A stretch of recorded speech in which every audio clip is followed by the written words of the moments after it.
All right, Andy, go right ahead and get started. All right. Well, good evening, McCloskey. It's great to join you this week and do this. I'm going to see if my screen share works.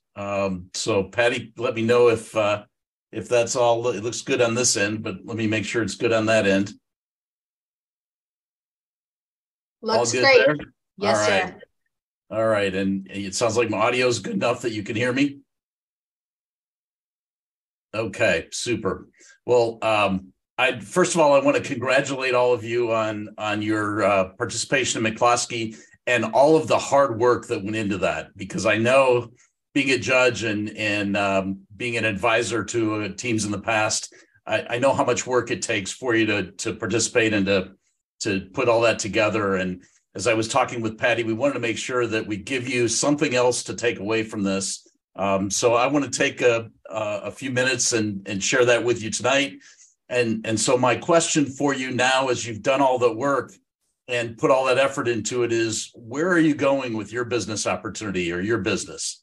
And it's one of the questions that I ask the startups that I work with, and oftentimes the big companies that I work with. And I ask them, what's success with what they're doing? No, and that's my assistant saying good evening to you too. I'll ask, of course, somebody shows up, an Amazon guy.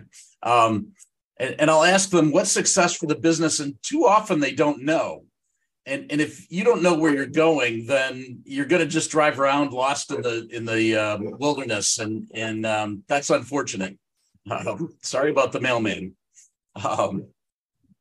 So my point here for you this evening is it's not accidental.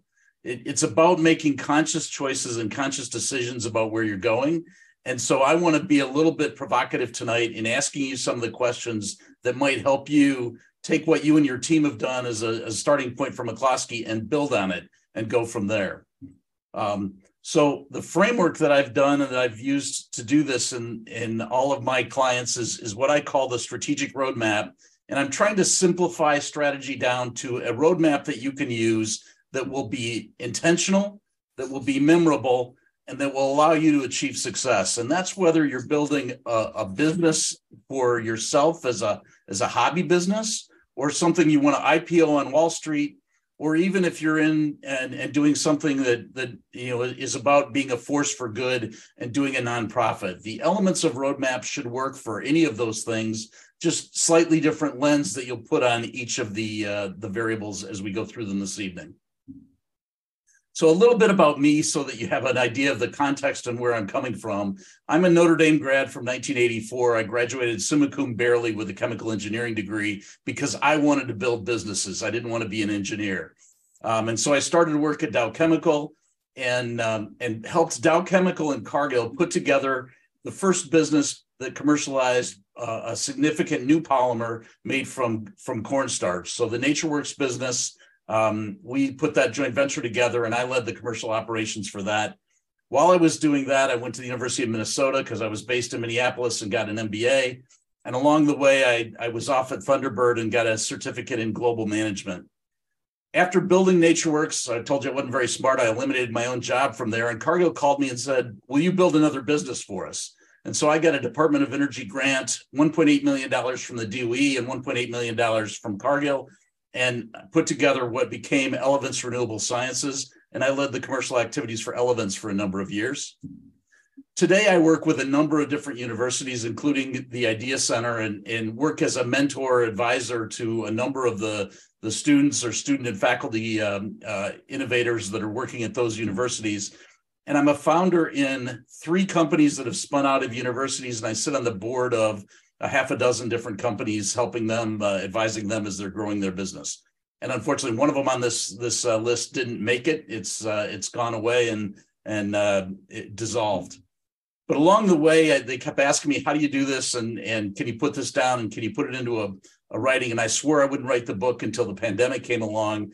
And then because people kept asking and I couldn't get around as often and I wasn't traveling as heavily, I wrote this book, Strategic Roadmap, that we're going to walk through the framework for tonight because I got tired of telling people I wouldn't write the book. It's a whopping 89 pages. It's a quick read, but it hopefully is a guide for you to some of the stuff we'll talk about tonight. And with that, I'll offer that if any of you would like to talk to me after this, my contact information is here, and I'm happy to have individual conversations, whether it's tonight or down the road.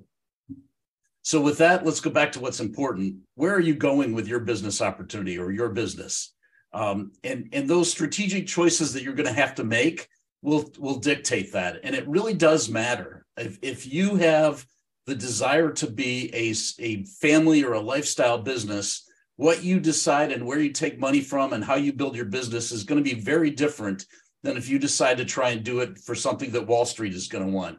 And so those are two very different pathways. As you involve venture capital or angel investors, money comes with people, and those people come with luggage, and they have an expectation that the journey they're going to go on is going to provide them a reward. So understanding the journey that you're on and where you want to go, and making sure you line up with those investors that are working in your business as well as possible at the beginning is really important to being successful. And so while you've just competed in McCloskey, what you did for McCloskey is different than actually building a business. It's more like checking in on where you're at on the journey rather than where you're going on the journey. And so the elements, the rubric that McCloskey had, ask you a lot of questions, and you put down a lot of content that's really important stuff to pull together as you check in on where you're at. But what I really want to ask you is where you're going and how are you going to get there? So the word roadmap I use as the rubric for how I approach strategy with my clients and the people that I advise. So results, what's the destination? Where are you trying to go? What's success look like for you? Opportunities, how are you going to get to that destination? And what are the ways that you're going to be successful? Advantage, why do you win those opportunities, and how do you keep it from competition once you actually build that solution and the answer for those opportunities so that you get to the result?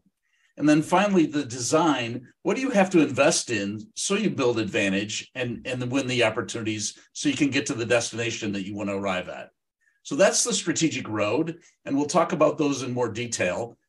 And all of that, you can start with any of those letters and start building around it, but you're going to have to work to make the road iterative, much like you would on a map, where you can get to a destination many different ways, but you have to make all the choices you make of going left and right work out so that you get to where you want to be at the end. The same is true for your strategic road. And then once you've designed where you're going and how you're going to get there, you want to know what the map looks like so you can follow along and determine progress. So milestones, what are you going to track so that you know you're making progress along the way? Action plans, how are you going to get it done? Who's going to do it? And what resources do they need to get it done? And partners, who can help? And this is probably the one that I see most frequently forgotten in plans. No one goes on a journey alone, you or your business. So thinking about how your partners who are your partners and how your partners can come along and help you be successful is an often overlooked part of being successful in developing your business. And so it is a key part of MAP and a good way to finish. And so that's what we're going to walk through as we look at this evening tonight. So I'm going to pause there and let you know that I am going to use the chat. If you have questions, pop them into chat. And Patty, if you could help me keep an eye on that, that would be helpful. But if something comes up, it doesn't make sense, you have a question, don't let me race through this. Pop something in the chat and let me know where you're going. So how many of you, just to get that started, how many of you have thought about what success looks like for you in your adventure?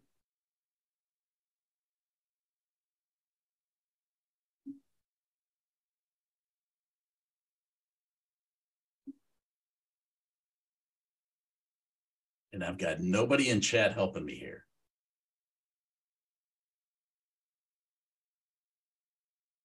There we go. Mark's thought about success. Great, Mark. Good for you. All right. Farouk, good. Latoya, Tanya, good.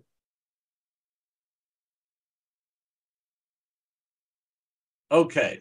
I'm going to jump along and keep us moving here so that we do it. But hopefully many of you have thought about it. So we're going to go through the road first, obviously. as I said, you can start at any of the places on the road as you think about your business and how to integrate all the pieces to be successful. Much like you would have to integrate which pathway you're going on a journey on a map before Google Maps, which tells you where to turn at every intersection you get to, and you actually had to plan it out. And so we're going to go through those letters, and then we're going to look at map and focus on execution and how you can track progress. So as I start, what I'm focused on helping you articulate and get really clear is a plan that helps you make choices so that you can align all the activities that you're doing and focus your resources, because nobody ever has enough resources. I don't care if you're an individual trying to do this, at least start it on your own, or if you're the biggest company at the top of the Fortune 100 or the biggest privately held company out there. No one has enough resources to do all the things they'd like to do.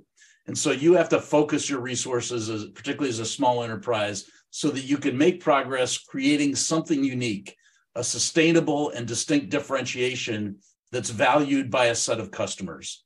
And so I'm going to have you focus on what are those choices that you can make to get to that kind of a definition using the framework that the roadmap provides.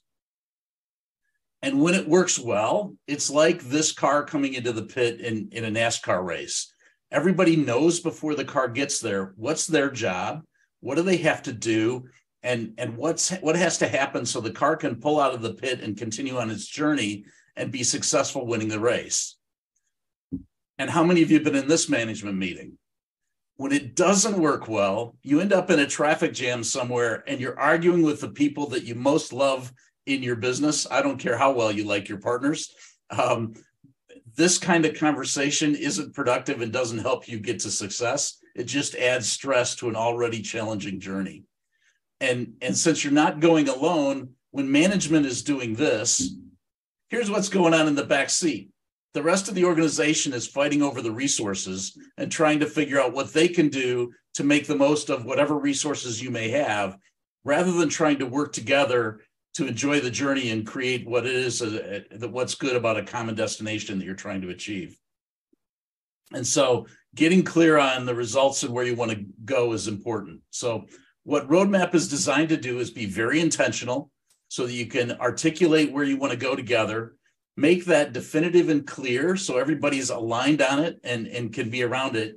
It's no good if that's not memorable. I've seen too many plans that are 3-ring notebooks and binders that people put on the shelf, and that's not helpful to allow you to make choices in a timely way or even remember what you're trying to accomplish. You get lost in the trees and can't find your way out of the forest. And because you have limited resources, all of these choices need to fit together so that you can end up where you want to be. If some of them start going in different directions, you end up taking detours that were unintended. So let's start with the R in results. All of you said you'd thought about what success looks like. Have you described it in 3 words? I would like you to think about your success as being something inspirational. I'm going to assume that that's probably the case because you're doing things that all of you have been motivated to get up and go do. And usually early on in an adventure, which most of you I assume are, the inspiring vision is an easier thing to get to. But because you're not going alone, that inspiring vision is critical. And then the qualitative and quantitative parts of describing success. When are you going to get there and how big is it going to be are important questions to answer. So your clear description of success should include the timing and inspiration, inspiring vision, and qualitative and quantitative aspects. In order to do that, you have to start with where you're going to go, right? If you want to go to Paris, that's different than going to Indianapolis. That's different than going to the moon. So all of those journeys are different. They all might be fun. It might be fun to be on the moon. It might be inspiring to be on the moon and look back at Earth. It might be inspiring to be in Paris and be at the Eiffel Tower. It might be inspiring to be in Indianapolis at the Indy 500. Any of those things can be inspiring destinations if you frame them in the right way. Where's your destination taking you and the people that are going to go with you? And then you have to be clear about where you're starting from. If you're starting from a place where you've got resources, that's a great place to be, and you're lucky. Most organizations don't start there. If you're starting from a place where it's nothing but you and your idea, that's fine too. Just be clear that that's what's really truly where you are. Oftentimes I find people want to stretch a little bit where they're really at. And like trying to use a map to follow where you're at, if you think you're starting from one place and you're actually in a different place, it's really hard. It's really easy to get lost. It's really hard to get to where you want to go because the choices have to be different as you get going. And so being clear and honest about where you're at is something that people often struggle with.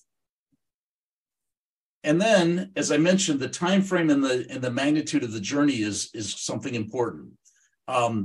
Oftentimes, journeys are to do something that takes a long time and is difficult to get to. But quite frequently, the journey might just be to get to the stop sign at the end of the road and make payroll for next month.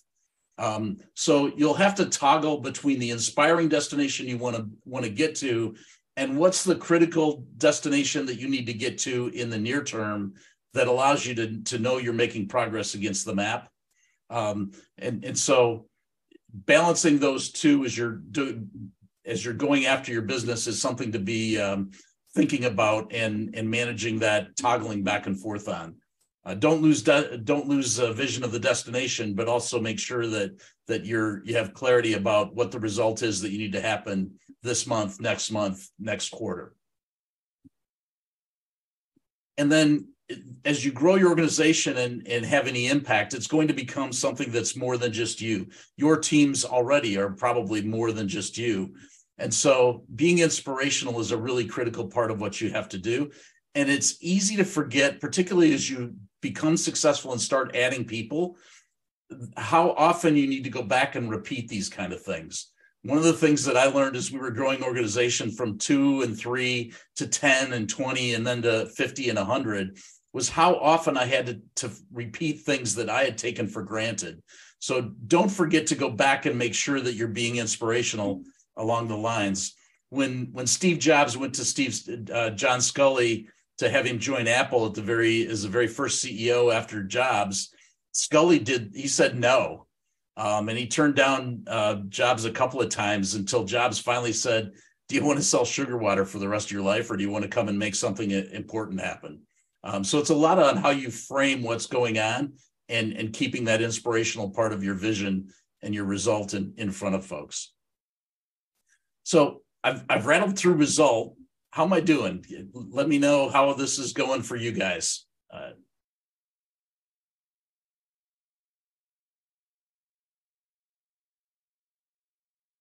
Anybody want me to keep going? All right, a couple of nodding heads, even if nobody will put something in the chat. Oh, there's a yes. Thanks, Amelia. Okay, so then opportunities are, where are the places where you can play to deliver the results? And these are things that you probably articulated in your McCloskey vision. You need to put them back, have the analysis behind them for what's going on with the customers, what's going on with the competitors. But I'm going to talk a little bit more deeply about it in terms of thinking about things that you may not have thought about in terms of the dynamics of what makes a business successful. One of those things is articulating where you're not going to go. Because you have limited resources, it's really easy to get distracted and go into places that look like they're where you want to get to, but being clear about this isn't an opportunity for me. What's something that's beyond the scope of what your business is can often help as you're trying to stay focused. And we're going to talk about that a little bit more in a few minutes. And then every choice that you make has trade-offs. So this has a choice in that it goes really, really big. It also has terrible fuel mileage. So it's going to cost you a lot in fuel to push this thing around. It's not going to go on a highway, and you're not going to be able to turn very fast. So while it has advantages, it also has trade-offs. And as you look at the opportunities that you're investigating for your business, each one of those opportunities are going to have different trade-offs. That choice is going to force you to make some decisions that are going to have implications on your business. And so as you're looking at different opportunities, which one actually is going to get you to the result? Which one is going to take you far enough to be successful? That may be one you want to pick. Or There may be ones that take you a certain way along the line, allow you to build momentum, to build speed, to build cash flow, whatever that might be, but they're not quite enough to get you to a destination. So in that case, you might need multiple opportunities, but how you choose to sequence those can matter in terms of things that you have to pay attention to. And along the way, conditions really are one of the things that are often overlooked.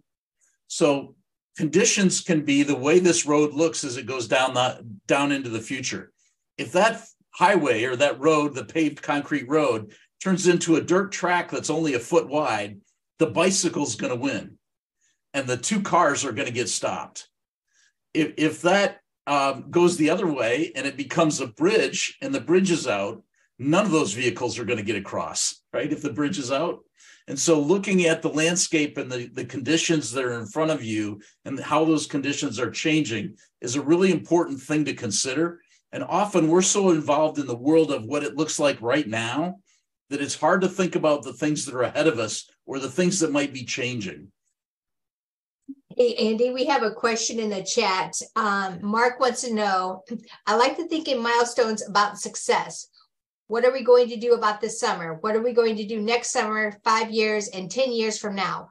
How far out should our vision be? Or is it good to have a generally large goal given infinite time? So, Mark, great question. I like to think about what's the destination that's success, and then I like to break that down into journey. Much like if you were going to take a week-long road trip, if I was going to go from South Bend to San Francisco, I'm not going to drive it all in one day.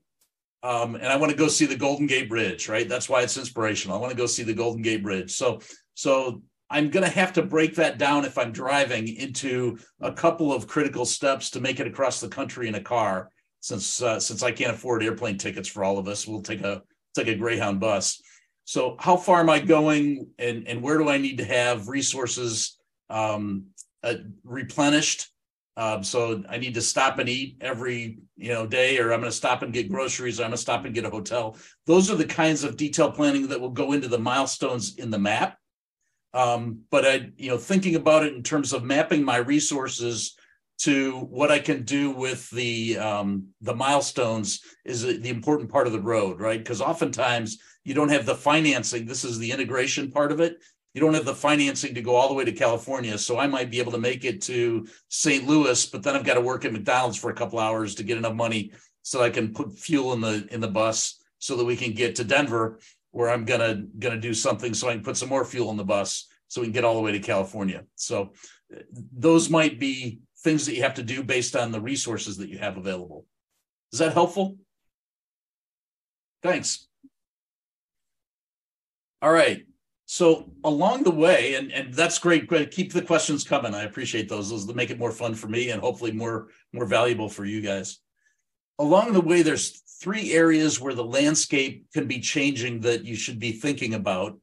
Oftentimes, the targets, your customers, what's impacting their world, your whoever you're going to be serving with your benefit, what's impacting their world, and how might that change in the time frame that it takes you to get this to market, to get this to be successful.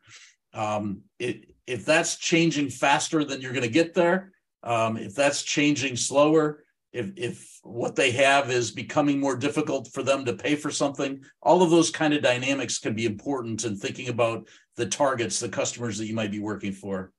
The trends, what's going on in the marketplace, in the environment, in the economy, all of those kinds of things are important to think about.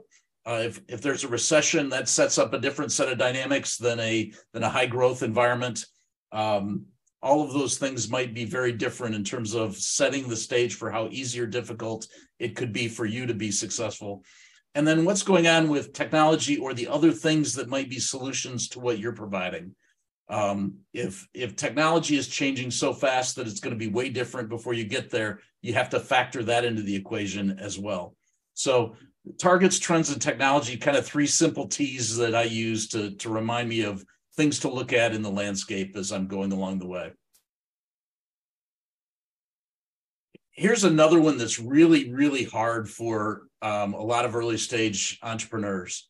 and it's really hard for big companies, but big companies have more resources, so it's a little easier for them in the fact that they have more resources, and generally they don't have to make progress as fast as an entrepreneur does. And this is the shiny object problem, or what I describe as how many cars fit in your garage. So all of us would like to have, many of us would like to have multiple cars. I would love to have a sports car and a pickup truck. And I have 4 kids, so I need a big SUV to haul all my kids and all their junk around. And so having multiple vehicles is really attractive because it provides me the optionality to do the kinds of different things that I'd like to do. The problem with having multiple vehicles is I've got to buy license plates, I've got to buy insurance, I've got to pay maintenance. They all need new tires and brakes. And suddenly all of those things become expenses that I'm carrying along with my lifestyle that I have to pay for. And when you're limited in resources, those expenses can be really prohibitive. So the question of how many cars fits in your garage tends to get people to focus a little bit. Many of them don't even have a car, right? Like, how can I get there without a car? How do I get there with a bicycle? Something that's more cost effective. How can I walk? How do I get there with less cost to what I'm trying to do? Figuring out how you can be effective with the resources you have and staying focused on the ones that will allow you to get to that opportunity in a compelling way is a really critical part of being successful in the focus for what's going on. And if you think about 3 of the biggest companies in the world, well, okay, maybe eBay isn't the biggest anymore, but Amazon and Walmart are still pretty big companies. They started with one value proposition. Amazon, if you remember way back, was about books. And so to become one of the biggest companies in the world, they started as an online bookstore, and they expanded once they were successful as an online bookstore. Walmart had a single value proposition of a supply chain that was more efficient than the supply chains for typical department stores, and they started with one store. And so you can start with a very focused effort, and that can allow you to make that progress so that you can build on that and add to it as you go along. So then shifting from opportunities and a few things on opportunities to advantage, you have to be able to win those opportunities. And so why are you going to win? What value are your customers or the people that you're going to serve going to get? How are you going to uniquely provide that value to them? And what problems are you going to create for your competitors or the other people who are going to try and solve that same problem that you are? So those are the things that you want to consider with advantage. And in all of the business building that I've done, there are 3 types of customers, and the parents of this one is the one you want. If you have a child that's screaming, you want a solution now, and you're willing to pay whatever it takes to make your child happy. I know I've had 4 of them, and some of them still scream, and their youngest one's 21 years old. So thinking about what it takes to make you, the parents of your screaming child, happy, it is really the kind of focus that you'd like to have. Because the other types of customers are people who buy insurance policies. Well, they're not going to use your product until they have to, right? I'm buying an insurance policy. I only want to use it once I'm forced to switch. Or technology enthusiasts, something that's really exciting and really interesting, but I'm only going to buy one copy of it. I'm not really interested in buying it over and over again. And the value to it is, the value that I have on it is pretty limited. Oftentimes, technology enthusiasts will give you a lot of feedback on things they like or don't like about your product, but that doesn't mean they're going to buy it. Make sure that as you're looking for opportunities, you're looking for that screaming child. Where's the pain point that your customers have that you're going to be able to solve?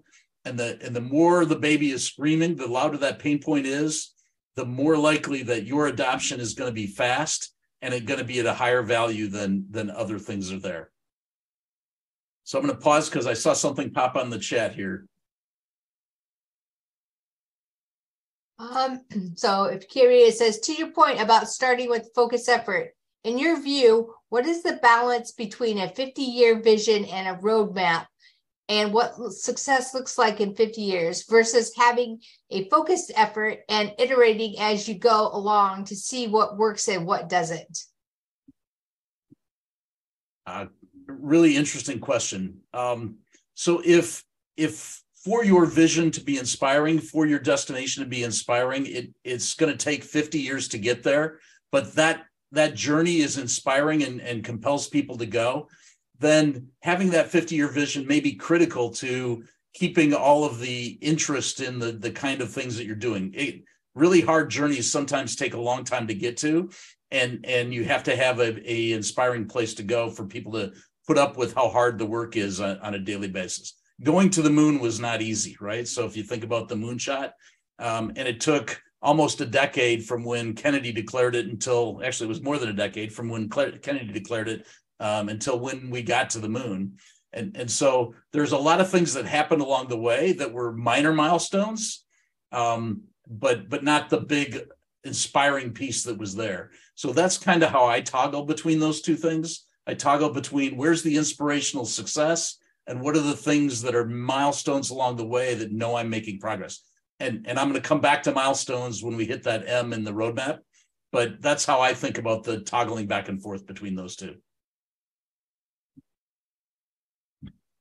So if you found the screaming baby and you're delivering what it takes to make his parents happy, make him happy and get him to coo instead of scream, then the next thing you have to do is figure out how you're going to protect it. And oftentimes we think about that as an afterthought. David didn't go out to face Goliath without a plan. So he had a plan. His plan was, I'm going to take a rock and hit him between the eyes. The only place that David doesn't have any armor, and it's a way that I can reach him because he's big enough that if I try and grab him and with a sword or any other type of weapon, I'm not going to get close enough before he makes me a little piece of mincemeat. So what's your plan for keeping that once you win it? How are you going to keep your solution to be the right one and to make it hard for your competitors to mimic that and take it away from you? And being thoughtful about what that might be is important. Oftentimes it's intellectual property, it's a patent, but sometimes it's not. Think about Walmart's plan here for we're going to have a better supply chain, right? And so Walmart's better supply chain was not an intellectual property. It was just something difficult for other competitors to respond to. If you're familiar with Southwest Airlines original business plan, although they've struggled in the last few years, their original business plan was to compete with the road trip, getting you there faster and going to secondary cities. So it made it really hard for the big airlines to compete with them because the big airlines all did the hub and spoke methodology, and Southwest flew point to point. So it was very difficult for big airlines to match the prices and big airlines to match the time frame to go to some of the secondary cities, a really compelling place for Southwest to build their business. And so be thoughtful about what will allow you to keep your business once you've built it. And Amazon's, oftentimes we think about that competitive advantage being in our product. And as I mentioned for Walmart, it wasn't in their product. It wasn't in their intellectual property. It was in their supply chain. Amazon's competitive advantage wasn't in books. It was in data. And they used the data coming from the sale of books to allow them to get insights into their customers and expand to different businesses. And the more they expanded, the more data they get. And even today, they get data about everything that's being sold through their stores, and oftentimes end up creating knockoff products to compete with the products that are being sold in their stores because they have data that the other suppliers don't have. And so data can come from different places as you think about what kind of competitive advantage you may have and you may want to build. So now that you know where you're going and what destination looks like, and you built a qualitative, quantitative, and inspirational destination, and you know which customers have screaming babies and how you're going to solve the problem for their parents and how you're going to protect that, now you can start to look at, okay, how do I build that advantage and how do I build my ability to protect that by thinking about the pieces of your business that need to come together. And this is oftentimes where you make trade-offs in choosing the resources that you're using as you build your business. And so you can look at kind of 4 different areas. And 3 of them are critical and the other one's an enabler. So business configuration, how are you building your business? How are you structuring your business to deliver that solution to capture that opportunity? What offerings are you giving to your customers? and how are you going to interface with those customers in engaging them? And then the enabler is, and how are you going to finance those activities? And so putting all these pieces together and figuring out which ones you're going to invest in, which ones are critical to helping you make progress, and making all these pieces work together to deliver the advantage so you win the opportunity to get to the destination is where a lot of the work comes in doing the road. And when I end up working with clients that have sometimes billion-dollar enterprises that we work through strategy, we'll be trading these pieces off against each other because even those big companies have limits on resources. And I remember when I did this the first time with a big client, the R&D guy and the marketing person were fighting over resources. The R&D guy wanted more people to do research on a value proposition, and the marketing guy wanted more salespeople to sell the one they had. And when they realized the one they had was going to make them successful to get to the results they had to deliver to their organization, the marketing guy looked at the R&D guy, goes, you know what? If I get the salespeople, we can't deliver the new A, and I have to have the new A to deliver the results. So he said, you take the resources, we'll put them into research until you get the products developed. It's those kind of trade-offs that allow you to be successful. As a smaller company, and maybe where do you spend time? So let me take a minute and talk about some of these things. The business model is, how are you going to make money? Are you going to sell a product? Are you going to sell a subscription? Are you going to get paid for a service? How are you going to make money? What's the framework for getting paid? Who are the people that you need to help provide that service as part of your network to help you put that together? Your suppliers, your network of experts, whatever that may be. What organization do you have to have in order to make that happen? And what processes are you going to use to be able to deliver that product and what I'll talk about in offerings here to those customers? All of those pieces kind of can make up your organization and how you're structured in your business. And note, the network might be outside of your actual organization. You actually need to have suppliers and some of those partners that can help you. Offerings can be the products, the services, or if you think of products as razors and blades, ancillary products might be shaving cream. So what else goes with the products that you're offering? And sometimes it's easier to sell shaving cream than it is a new set of razors and blades. And that might be a way that you get traction out the door, is by starting and selling something that's an ancillary product to something that a customer is already using. So you can have some trade-offs there. Sometimes it's a service. I can sell the shave, the shave before I can sell the razors and the blades. Different ways to enter the market and provide those solutions to customers. The channel, who you use to get to your customers, what your distribution may be. Am I going to sell through Amazon? Am I going to sell through a website direct to customers? Am I going to do it like the Girl Scouts and put a table up outside the church? And what's my brand and what do I mean for customers and how am I going to engage with them? All of those pieces come together. Am I going to be Nordstrom's, right? And I'm going to be the best service ever, or am I going to be bare bones, just it's basic product and I'll answer the phone only when I have to? That's the customer engagement piece of things. And you have cash, which is often limited in early stage startups, but when you start, you have all the equity. It's 100% yours. And oftentimes I find that entrepreneurs want to give away samples and equity too fast. Never give away samples unless you're getting something back, because that's the most expensive thing that you have. So at least get information back, get something where you can learn, even if you're giving a sample of your service, be able to do that, but get feedback so that you learn how to make your service better, how to make your product better, what worked about it, what didn't work about it. That feedback is tremendously valuable and hard to get. And so don't give away your samples or your product, but without getting something back, much like you wouldn't give away equity in your company without getting something back, right? Typically equity is a trade for cash as an investor comes in.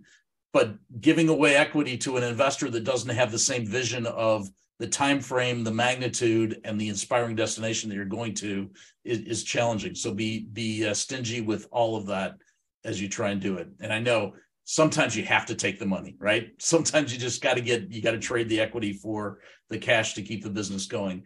But be really thoughtful about what you're doing that, because you're giving away your future in the business and your control over what journey you're actually taking. I'm going to pause because we're at the end of the road. So any questions on how those pieces iterate and some of the things that are there? Any comments? Is any of that helpful?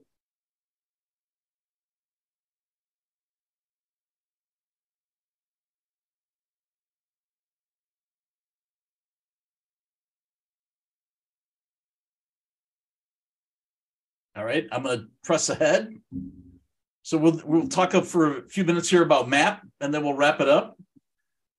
So the milestones are about how you know you're being successful and what are the things that are on the critical path. The critical path is the shortest path to destination that you can take. You can take side trips and you can take detours, but all of those cost resources. They cost you time, they cost you money, and so you want to take as few of those in your business as you can. Excuse me. And you want to be able to measure how you're making progress. Oftentimes, so looking at, like when you plan your trip on any trip, I know I've got to get to the airport. I know I've got to get on the plane. I know the plane's going to land and I'm going to have to get to an Uber and get to the hotel. And then I can get to the meeting I want to get to tomorrow. So all of that is the kind of thing that goes into milestones. What you notice about milestones is none of them look in the rearview mirror. They're all looking forward. The biggest trap I see on milestones with entrepreneurs is they look at things, and investors often do this too because they force you to look at progress. They look at things in the rearview mirror. And if you drive your car looking through the rearview mirror, it doesn't take very long before you end up in the ditch or hitting a tree. And so I challenge people to look through the windshield and see what are the things that are going to happen to my business, to my opportunity, so that I can be successful. What are the things that I know I have to do and accomplish tomorrow, next month, next week, next year, however far out that needs to be? And yes, it's important to look in the rearview mirror once in a while. What progress am I making? But make sure your milestones are looking in the rearview mirror and your metrics are looking backward at the success and the pace at which you're hitting those milestones. And is it on track with the amount of resources you have and the time frame that you expected for that to happen? Or do you need to make some adjustments? And then as you're going along, celebrate. When you hit a milestone, when you hit a metric that was a target, celebrate, because this is hard work. What you're doing is a challenge. It's a roller coaster. Days are great, feel like you're on top of the world, and the next day, the next minute, you can get a phone call, you can get a customer rejection, you can get something that happens that makes you feel like there's no tomorrow. So when you hit those highs, make sure that you mark them and celebrate, because you're not on the journey alone. So be sure you do it with the people around you that are helping you, that are part of what you're doing. That encourages them to stay part of the journey when things are a little rougher, and it makes everybody have the adrenaline and the endorphins that allow you to keep going when times are hard. Action plan. This one's usually pretty easy. And people go, yeah, I know how to do an action plan. I know how to identify what needs to be done. I know how to name somebody to go and do that. And I know to put a date on it. But if you remember this picture, when it all works well, everybody knows exactly what they're doing. They all have their action plan for what they're going to do. But if the guy with the gas tank there comes out and jumps out to fill the tank of the car and there's no gas in his can, then it doesn't work. And too often I see action plans that require the guy in the gas with the gas can to jump over the wall and fill the car, but he doesn't have any gas in the can, right? There's no resources for that person to get the job done. And so thinking about what resources your action plan is going to require by the people who are supposed to do those actions is probably the most overlooked part of action plan that I see, particularly for early stage companies. And you might have to adjust your action plan and the dates in which you can deliver it based on what resources you've got available and what you have in terms of either people or time or money.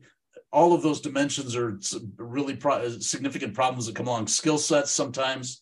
And so adjusting that to make sure it's realistic and then revamping your road if necessary based on that is a pretty critical part of making sure that your execution matches with your strategy. And then finally, the last piece of this, as I mentioned at the beginning, nobody goes on a journey alone. And so looking at who are the partners that you can work with in your business, in your desired outcomes that could help you get there and be successful. No one goes on a long trip and doesn't plan to stay at a hotel or doesn't plan to stop at a restaurant and eat or buy gas along the way. All of those things happen, and those companies are out there to help you. The same is true for your business. It might not be obvious, but there's people who could be potential suppliers, people who could be potential partners, people who could be banking partners, other stakeholders that might want to see you be successful with your customers and achieve that same objective. Think broadly about who's got the possibility to be a partner and what could be in it for them to help me do this. What role could they play that helps my business, my journey be more successful, faster, easier, require less other resources that I might not have? And you can oftentimes find people who can help you get things done and make your journey a lot faster than what you might otherwise get there. So that's the roadmap. I took about 45 minutes to take you through that. Intentional, definitive and clear, memorable and integrated, the elements of what will help you make a business plan successful and get to where you want to be. I'm going to throw in a bonus piece here. There's a number of places I've gone to help me in the frameworks that I've put together here as I built businesses. These are 4 of them. I mentioned the book I wrote. Happy to get you a copy of that if you need it. The book, You Can Kill an Idea, but You Can't Kill an Opportunity, is a book that's really easy to read and helpful. Crossing the Chasm is a book about what it's like to go through the initial technology development versus commercialization. And 10 Types of Innovation builds on the D side of roadmap, looking at different ways that you can innovate in how you can build a business and how you can put it together. So those are some resources. If you need, I can get you the references for any of those. And then the other big resource that I want to make sure that I point out is the Idea Center is here. They have, as Patty mentioned at the beginning, Race to Revenue and a number of other programs. So don't forget that the Idea Center is out there and can be tremendously helpful in pointing you toward mentors, pointing you toward resources, just somebody to talk to when it gets hard, somebody to talk to when it's successful, to share the success with. And so I'll wish you, with that, I'll take questions and wish you best wishes on your journey and do whatever I can to help you be successful. So I'll stop sharing there and take questions. Thank you so much, Andy. I really appreciate the time that you took to meet with all of our participants. So if anybody has questions, just feel free to unmute yourself and just go ahead and ask those.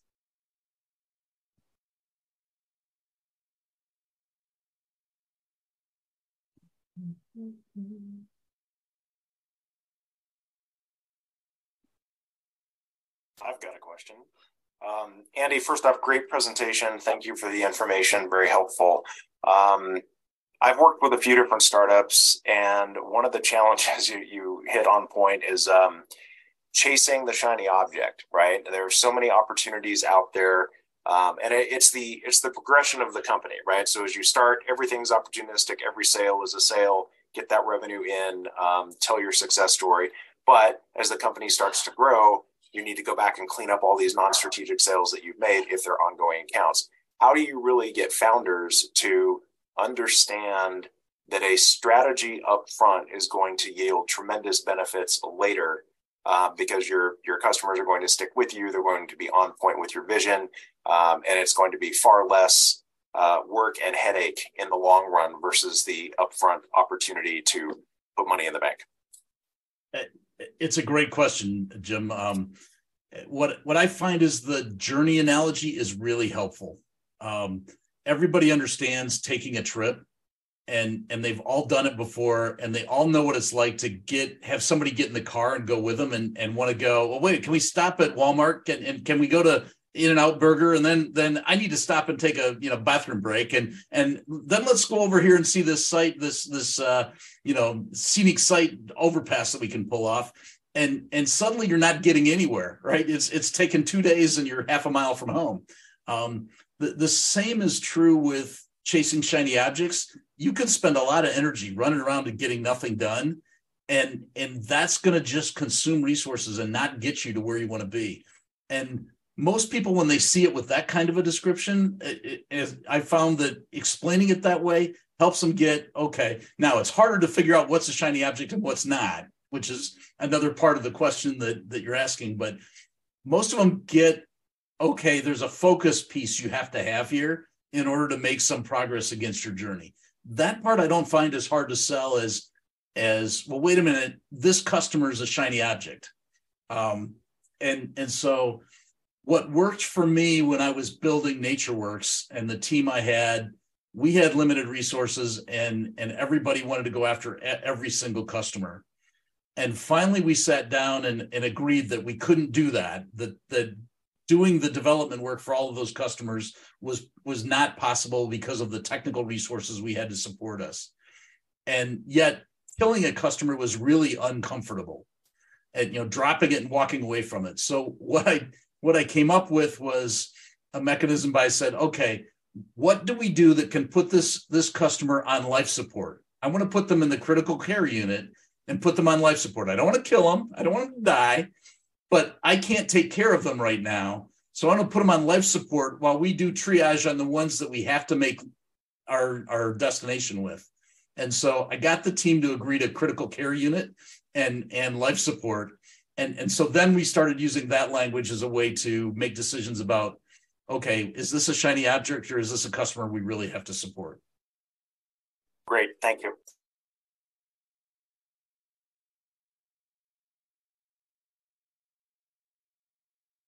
Any other questions for Andy?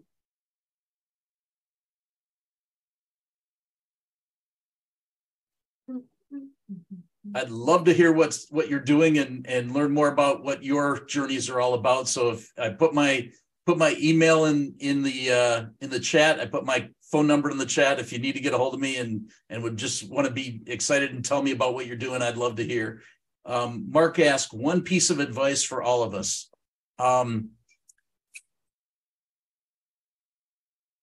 This is hard work.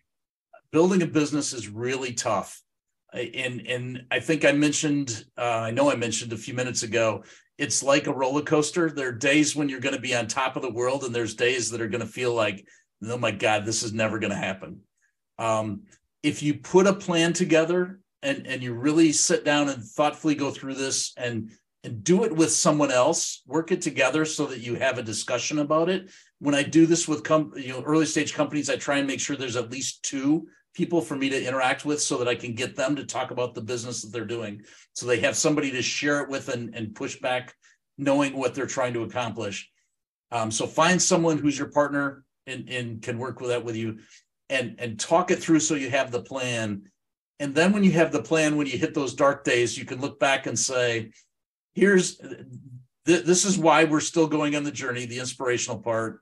Here's the metric we really have to hit. Sometimes you might need to adjust it from the horizon. Instead of shooting for the moon, you might have to go to the horizon or even the stop sign at the end of the road and adjust that a little bit.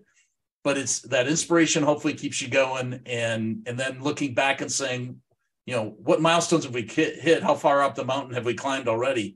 Those things help to get through those tough times. So I just go to the framework, get you through those things that are challenging.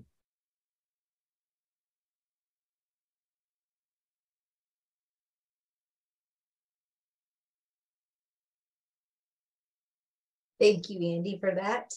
Any last questions?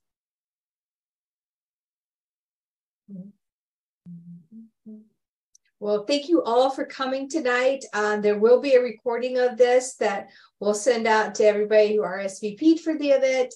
And also, we'll probably put this on our website too, because I think this is going to be useful resources for any of our teams moving forward. So with that, you guys can sign off.